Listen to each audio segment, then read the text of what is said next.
संगर गल्ली सांगोला येथील राजमाता पान मसाला स्टोअर्स या दुकानावर पोलिसांनी छापा टाकला।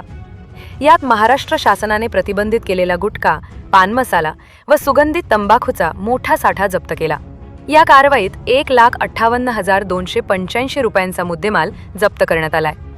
संबंधित दुकान सीलबंद करण्यात आले। या प्रकरणी दुकान मालक निशांत उर्फ टिल्लू महादेव मिसाळ वय 32 याच्या विरुद्ध गुन्हा दाखल करण्यात आलाय।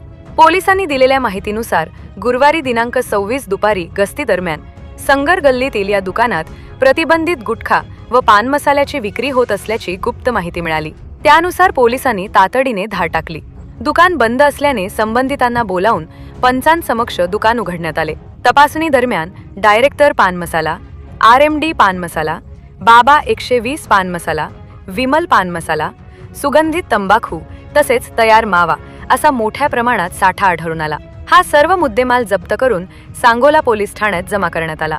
ही कारवाई सांगोला पोलिसांनी अन्न व औषध प्रशासनाच्या अधिकाऱ्यांच्या उपस्थितीत केली। फिर्याद अन्न सुरक्षा अधिकारी उमेशचंद्र भुसे यांनी सांगोला पोलीस ठाण्यात दिली।